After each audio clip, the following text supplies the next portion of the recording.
ಅಯೋಧ್ಯೆಯ ರಾಮ ಮಂದಿರದಲ್ಲಿ ಬಾಲರಾಮನ ಪ್ರಾಣ ಪ್ರತಿಷ್ಠಾಪನೆಯಾಗಿದೆ. ಇದೇ ಜನವರಿ 22ಕ್ಕೆ 2 ವರ್ಷ ತುಂಬಲಿದೆ. ಅಯೋಧ್ಯೆಯ ಬೀದಿಗಳಲ್ಲಿ ಕೇವಲ ರಾಮನಾಮದ ಜಪ ಮಾತ್ರ ಕೇಳಿಸುತ್ತಿದೆ.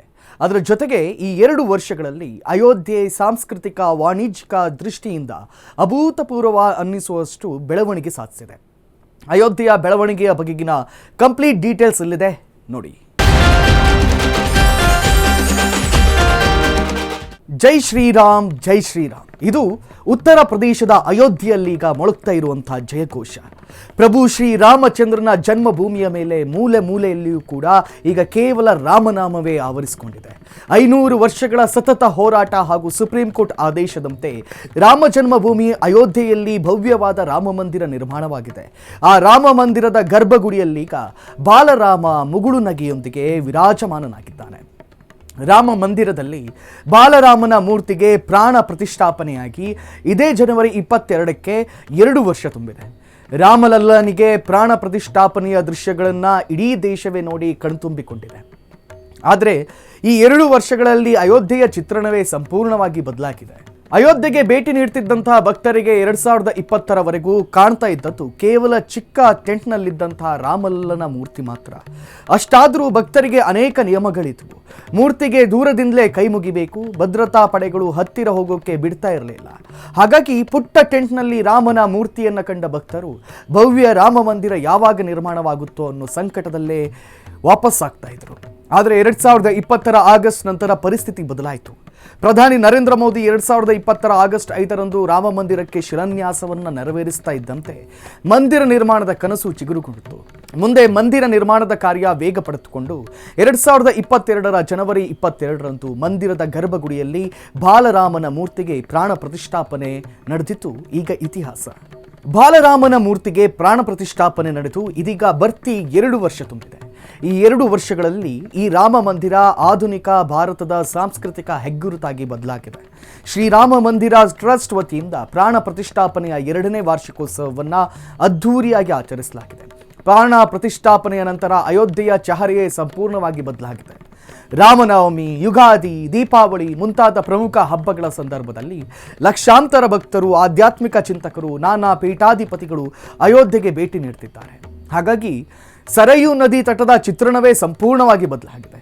ಇನ್ನು ಮುಂದಿನ ದಿನಗಳಲ್ಲಿ ಇಲ್ಲಿ ರಾಮಾಯಣಕ್ಕೆ ಸಂಬಂಧಿಸಿದಂಥ ಮ್ಯೂಸಿಯಂ ನಿರ್ಮಾಣವಾಗಲಿದ್ದು ಅಯೋಧ್ಯೆ ಇನ್ನಷ್ಟು ಪ್ರವಾಸಿಗರನ್ನ ತನ್ನತ್ತ ಸೆಳೆಯುವುದರಲ್ಲಿ ಸಂಶಯವೇ ಇಲ್ಲ. ಜೊತೆಗೆ ರಾಮ ಮಂದಿರ ನಿರ್ಮಾಣದಿಂದ ಅಯೋಧ್ಯೆಯ ಮೂಲ ಸೌಕರ್ಯ ಕೂಡ ಗಮನಾರ್ಹ ಪ್ರಮಾಣದಲ್ಲಿ ಸುಧಾರಿಸಿದೆ. ರಾಮ ಮಂದಿರ ನಿರ್ಮಾಣದ ಬಹುತೇಕ ಕಾರ್ಯಗಳು 2025ರ ನವೆಂಬರ್ನಲ್ಲಿ ಪೂರ್ಣಗೊಂಡಿವೆ. ನಗರದ ಜನದಟ್ಟಣೆ ನಿರ್ವಹಿಸೋಕೆ ಹಾಗೂ ಸುಗಮ ಸಂಚಾರಕ್ಕಾಗಿ ರಸ್ತೆಗಳ ಅಗಲೀಕರಣ ನಡೆದಿದೆ. ನಗರದ ಹೊರವಲಯದಲ್ಲೂ ಕೂಡ ಅತ್ಯುತ್ತಮ ರಸ್ತೆಗಳು ನಿರ್ಮಾಣವಾಗಿದೆ. ಒಳಚರಂಡಿ ವ್ಯವಸ್ಥೆ, ವಿದ್ಯುತ್ ಪೂರೈಕೆ ಹಾಗೂ ಒಳಚರಂಡಿ ವ್ಯವಸ್ಥೆಗಳ ಸಾಧಾರಣೆಗೆ ಭಾರೀ ಪ್ರಮಾಣದ ಹಣ ಹೂಡಿಕೆಯನ್ನು ಮಾಡಲಾಗಿದೆ. ಜೊತೆಗೆ ಕೆಲ ಕಾಮಗಾರಿಗಳ ಕೆಲಸ ಪ್ರಗತಿಯಲ್ಲಿದೆ. ಮುಖ್ಯವಾಗಿ ಅಯೋಧ್ಯ ಮಂದಿರದ ಶೈಲಿಯಲ್ಲೇ ನೂತನ ರೈಲು ನಿಲ್ದಾಣ ನಿರ್ಮಾಣವಾಗಿದ್ದು ದೇಶದ ಪ್ರಮುಖ ನಗರಗಳಿಂದ ಅಯೋಧ್ಯೆಗೆ ರೈಲು ಸಂಪರ್ಕ ಕಲ್ಪಿಸಲಾಗಿದೆ. ಬಸ್ ಟರ್ಮಿನಲ್ಗಳನ್ನು ಮೇಲ್ದರ್ಜೆಗೆ ಏರಿಸಲಾಗಿದೆ. ಜೊತೆಗೆ ಅಂತಾರಾಷ್ಟ್ರೀಯ ವಿಮಾನ ನಿಲ್ದಾಣ ಭಕ್ತರಿಗೆ ಅಯೋಧ್ಯೆಯ ಸಂಪರ್ಕವನ್ನು ಸುಲಭಗೊಳಿಸಿದೆ. ಇನ್ನು ಅಯೋಧ್ಯೆಯಲ್ಲಿ ಅಂತಾರಾಷ್ಟ್ರೀಯ ದರ್ಜೆಯ ಹೋಟೆಲ್ಗಳು, ಹೋಮ್ ಸ್ಟೇಗಳು, ಆಸ್ಪತ್ರೆಗಳು, ವಾಣಿಜ್ಯ ಸೌಲಭ್ಯಗಳು ಸಂಖ್ಯೆ ದೊಡ್ಡ ಪ್ರಮಾಣದಲ್ಲಿ ಹೆಚ್ಚಾಗಿವೆ. ಜೊತೆಗೆ ಅಯೋಧ್ಯೆಯ ಸುತ್ತಮುತ್ತಲಿನ ಭೂಮಿಯ ಬೆಲೆ ಶರವೇಗದಲ್ಲಿ ಹೆಚ್ಚಾಗಿದೆ. ಈ ಬೆಳವಣಿಗೆಗಳಿಂದ ಸ್ಥಳೀಯರಿಗೆ ಉದ್ಯೋಗಾವಕಾಶಗಳು ಕೂಡ ಹೆಚ್ಚಾಗಿವೆ. ಸ್ಥಳೀಯ ಯುವಕರು ನಾನಾ ರೀತಿಯ ಹೊಸ ಉದ್ಯಮಗಳನ್ನು ಶುರು ಮಾಡ್ತಿದ್ದಾರೆ. ಅಯೋಧ್ಯೆಯಲ್ಲಿ ಪ್ರವಾಸೋದ್ಯಮ ಹಾಗೂ ವ್ಯಾಪಾರಿ ರಂಗ ಶರವೇಗದಲ್ಲಿ ಬೆಳವಣಿಗೆಯನ್ನು ಕಾಣ್ತಾ ಇದೆ. ಹೀಗಾಗಿ ಸ್ಥಳೀಯ ಮಟ್ಟದಲ್ಲಿನ ಆರ್ಥಿಕ ಚಟುವಟಿಕೆಗಳು ಭಾರೀ ಪ್ರಮಾಣದಲ್ಲಿ ಹೆಚ್ಚಾಗ್ತಾ ಇವೆ.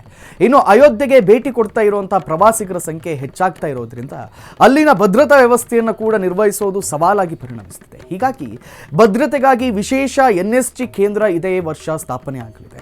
ಇನ್ನು ಸಾಮಾನ್ಯ ದಿನಗಳಲ್ಲಿ ಅಯೋಧ್ಯೆಗೆ ಪ್ರತಿನಿತ್ಯ 1ರಿಂದ 1.5 ಲಕ್ಷ ಜನ ಪ್ರವಾಸಿಗರು ಭೇಟಿಯನ್ನು ನೀಡ್ತಾ ಇದ್ದರೆ ವಿಶೇಷ ದಿನಗಳಂದು ಪ್ರತಿನಿತ್ಯ 5ರಿಂದ 6 ಲಕ್ಷ ಭಕ್ತರು ಭೇಟಿಯನ್ನು ನೀಡ್ತಿದ್ದಾರೆ.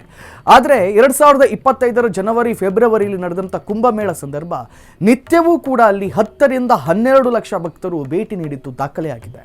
ಇನ್ನು ಅಯೋಧ್ಯೆಯ ದೀಪಾವಳಿ ಉತ್ಸವ ಈಗ ವಿಶ್ವವಿಖ್ಯಾತಿಯಾಗಿದೆ.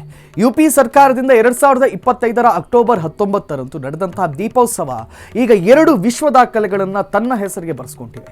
ಸರಯೂ ನದಿಯ ಘಾಟ್ಗಳಲ್ಲಿ ಒಟ್ಟು 26 ಲಕ್ಷಕ್ಕೂ ಹೆಚ್ಚಿನ ದೀಪ ಬೆಳಗಿತ್ತು ಒಂದು ದಾಖಲೆ ಆಗಿದೆ.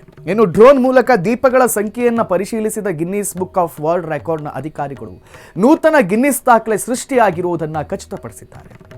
ಇದರ ಜೊತೆಗೆ 2128 ಜನ ಒಟ್ಟಿಗೆ ಆರತಿ ಬೆಳಗಿದ್ದು ಕೂಡ ದಾಖಲೆ ಆಗಿದೆ. ಇನ್ನು ಇತ್ತೀಚೆಗೆ ಮಂದಿರದ ಮೇಲೆ ಹಾರಿಸಿರುವಂತಹ ಬೃಹತ್ ಧರ್ಮಧ್ವಜ ಕೂಡ ಎಲ್ಲರ ಗಮನವನ್ನು ಸೆಳೆತಾ ಇದೆ. 2025 ನವೆಂಬರ್ 25ರಂದು 161 ಅಡಿ ಎತ್ತರದ ಗೋಪುರದ ಮೇಲೆ 42 ಅಡಿ ಎತ್ತರದ ಧ್ವಜಸ್ತಂಭದ ಮೇಲೆ ಧ್ವಜವನ್ನ ಸ್ಥಾಪನೆ ಮಾಡಲಾಯಿತು. ಪ್ರಧಾನಿ ನರೇಂದ್ರ ಮೋದಿ ಈ ಧ್ವಜಾರೋಹಣವನ್ನ ನೆರವೇರಿಸಿದರು. RSS ಮುಖ್ಯಸ್ಥರಾದಂತಹ ಮೋಹನ್ ಭಾಗವತ್ ಕೂಡ ಈ ಸಮಯ ಪ್ರಧಾನಿಗೆ ಸಾಥ್ ಕೊಟ್ಟಿದ್ದರು. ಧ್ವಜ ಸ್ಥಾಪನೆಯ ಹಿನ್ನೆಲೆ ನವೆಂಬರ್ 21ರಂದು 25ರವರೆಗೆ ವೈದಿಕ ಅನುಷ್ಠಾನ ಕಾರ್ಯಕ್ರಮಗಳು ನಡೆದಿತ್ತು. ಆ ಅನುಷ್ಠಾನದಲ್ಲಿ ಅಯೋಧ್ಯೆ, ಕಾಶಿ ಹಾಗೂ ದಕ್ಷಿಣ ಭಾರತದ 108 ವೇದ ವಿದ್ವಾಂಸರು ಪಾಲ್ಗೊಂಡಿದ್ದರು. ಇನ್ನು ಭವ್ಯ ರಾಮ ಮಂದಿರದ ವಿನ್ಯಾಸ ಮನಮೋಹಕವಾಗಿತ್ತು, ಎಂಥವರನ್ನ ಕೂಡ ತನ್ನತ್ತ ಸೆಳೆಯುವಂತಿದೆ. ಇನ್ನು ಅದ್ಭುತ ಕೆತ್ತನೆಯ ಬಾಲರಾಮನ ಮಂದಿರವನ್ನ ಸಾಂಪ್ರದಾಯಿಕ ನಾಗರ ಶೈಲಿಯಲ್ಲಿ ನಿರ್ಮಾಣ ಮಾಡಲಾಗಿದೆ. ಗರ್ಭಗುಡಿಯಲ್ಲಿ ಸ್ಥಾಪನೆಯಾಗಿರುವಂತಹ ಬಾಲರಾಮನ ವಿಗ್ರಹವನ್ನು ಕೆತ್ತಿರುವುದು ನಮ್ಮ ಮೈಸೂರಿನ ಶಿಲ್ಪಿ ಅರುಣ್ ಯೋಗಿರಾಜ್ ಅನ್ನೋದು ಕರ್ನಾಟಕಕ್ಕೆ ಹೆಮ್ಮೆಯ ವಿಷಯ. ರಾಮ ಮಂದಿರ 380 ಅಡಿ ಉದ್ದ, 250 ಅಡಿ ಅಗಲ ಹಾಗೂ 161 ಅಡಿ ಎತ್ತರದ ಸುತ್ತಳತೆಯನ್ನು ಹೊಂದಿದೆ. 392 ಕಂಬಗಳಿರುವಂಥ ಮಂದಿರದಲ್ಲಿ 44 ಬಾಗಿಲುಗಳಿವೆ. ಮಂದಿರವನ್ನು ಪೂರ್ವ ಭಾಗದಿಂದ ಪ್ರವೇಶಿಸಬಹುದಾಗಿದ್ದು ಮುಖ್ಯ ದ್ವಾರಕ್ಕೆ ತೆರಳೋಕೆ 32 ಮೆಟ್ಟಿಲುಗಳಿವೆ. ಮಂದಿರದಲ್ಲಿ ನೃತ್ಯ ಮಂಟಪ, ರಂಗಮಂಟಪ, ಸಭಾ ಮಂಟಪ, ಪ್ರಾರ್ಥನಾ ಮಂಟಪ ಹಾಗೂ ಕೀರ್ತನಾ ಮಂಟಪ ಸೇರಿ 5 ಸಭಾಂಗಣಗಳಿವೆ. ಮಂದಿರದ ಪಕ್ಕದಲ್ಲಿ ಸೀತಾಕೂಪ್ ಅಂತ ಕರೆಯಲ್ಪಡುವಂಥ ಪ್ರಾಚೀನ ಬಾವಿಯೊಂದಿಗೆ ನೈಋತ್ಯ ಭಾಗ ಕುಬೇರ್ ಟಿಲಾದಲ್ಲಿ ಶಿವನ ಮಂದಿರವನ್ನು ಪುನರ್ ನಿರ್ಮಿಸಲಾಗಿದೆ. ಜೊತೆಗೆ ಜಟಾಯುವಿನ ಪ್ರತಿಮೆ ಕೂಡ ಸ್ಥಾಪಿಸಲಾಗಿದೆ.